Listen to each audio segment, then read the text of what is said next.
Hi everyone, I'm Jessie. I'm the master trainer for iHeartDogs.com, and today we're going to be teaching Henry how to come when called. Now, I don't have to tell you all that this is such an important behavior. We all know how important that is and how it can be a safety behavior to get your dog to come to you. So what we want to do with this behavior is I do think that it's the most important behavior you can teach your dog.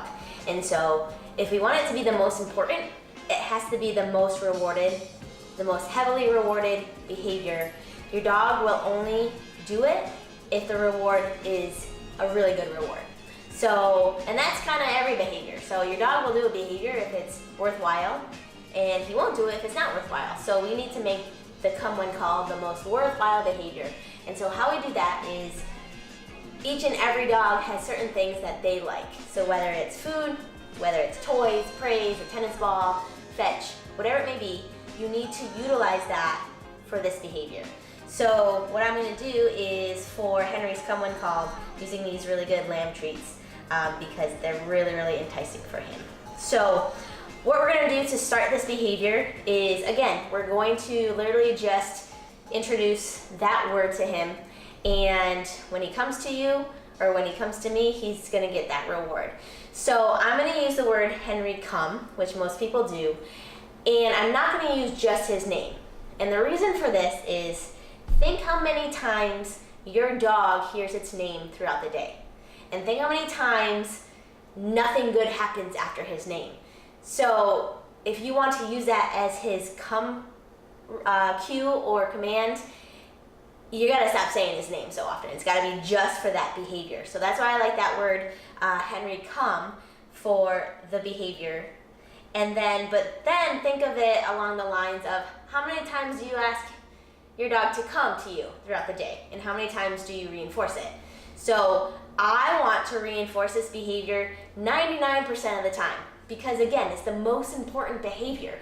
So if you're getting your dog to come to you, it's gotta be rewarded. So remember that. If it's the only behavior you reward, well, one, it's the only behavior that's going to be good, but it's got to be this one. So what I'm going to do, show Henry that treat, and then start just saying that word. Henry, come. Good. That's all you got to do. A lot of people say, I don't even know if my dog knows his name. Well, you got to reward it. Henry, come. Henry, come. Good boy. Okay. So you notice he didn't come that first time, so I just gave him a couple second break, then I just asked it again. Henry, come. Good. Good boy. All right, so we're just gonna do a couple more and rehearse this cue. Henry, come. Good. Good boy. So he's now just introducing that word, getting the hang of the cue. Henry, come.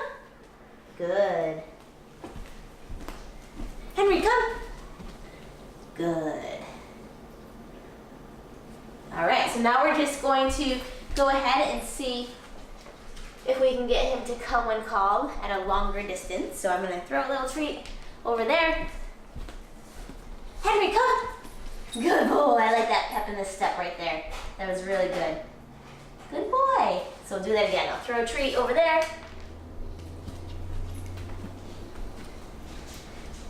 Go get it. Henry, come. Good boy. Good. So a really great way to train this and to practice this behavior is have your family kind of spread out throughout the room and practice coming or calling your dog. And when your dog comes to you, reward him. And then the next person calls him and reward him when he comes to the next person. So one, get your dog's energy out. And two, it rehearses this great behavior of come when called. Now, a lot of puppies, when you first start training this, if they don't respond to you, notice how high-pitched my voice is. It is anyway, but notice that I'm very upbeat when I ask it. I'm not on a stern command. I want to make it exciting for my dog or puppy to come to me. So again, notice, Henry, come. Good. and I'm crouching down low. That is a really surefire technique to get your dog to come to you, is to crouch low, especially if you have a really little dog or really little puppy. Henry, come. Good. Okay, so now that Henry has that cue, we need to make sure that he can do that cue in the real world. So what you want to do is, once you get the foundation, you got to add distractions. So we're going to go ahead and get some toys, get some good stuff, and see if Henry can come even though there's distractions. So we have this distracting treat bag that he smells. What do you think? Let's see if he'll come. Henry, come! Henry, come! Good boy! Yes! Yeah, so I'm gonna give Henry 3 or 4 treats for that, because that was a really big distraction, and we want to tell him that it was worthwhile to drop that bag of treats and come to me. That's why most dogs don't come when you call. It's not because they're stubborn, it's because wherever they're at is more rewarding than wherever you're at or whatever you have. So you need to make sure whatever they leave is less rewarding than whatever they're coming to. So again, we're gonna have this treat bag. What do you think? What do you think? Henry, come! Henry, come! Good boy! Yes! Good boy! Yeah, there you go. All right, so that was great. So now we're just gonna build distraction upon distraction. We're gonna have one of your family members come and start playing with your dog, and then see if you can get your dog to come to you during that. So again, train for real world scenarios. Put your dog in those scenarios that something fell on the ground, or they're playing with something really fun, and then you want your dog to come to you, but you have to give him that reward that's worthwhile. That's the most important thing, is don't overuse that word, and then when you do, it's gotta be the best thing in the entire world, and then your dog's gonna come to you every time.